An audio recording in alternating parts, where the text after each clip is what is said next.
В Тампонском районе республики торжественно ввели в эксплуатацию участок федеральной трассы Колыма. Часть дороги с 603 по 632 километр в народе называют черным и желтым прижимами.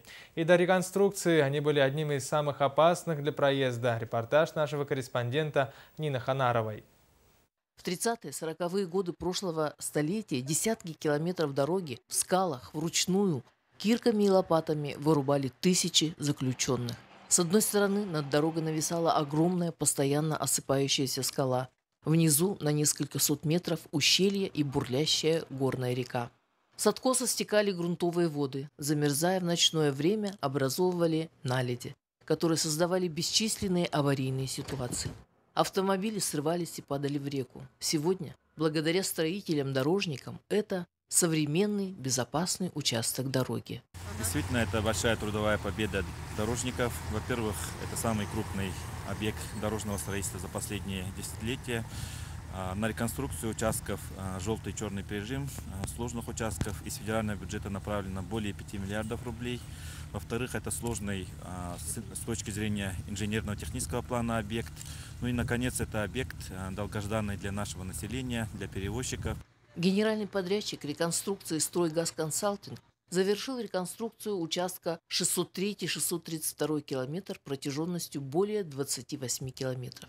С 2011 года было выполнено земляных работ более 3 миллионов кубометров, буровзрывных 2,7 миллиона кубов. Возведен мост через реку Никуйня длиной 126,5 метра. Металлическая арка через ручей непроходимый около 33 метров.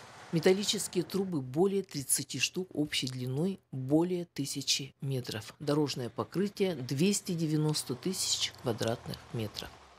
Значит, это у нас объект, 4-й объект. Он один из самых сложных на этой дороге. Я очень рад, что мы с ним справились в нужные сроки с нужным качеством.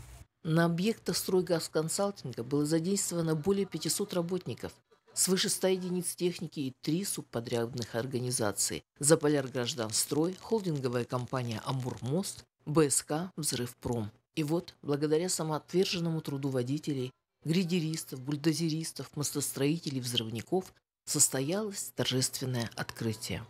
Спасибо.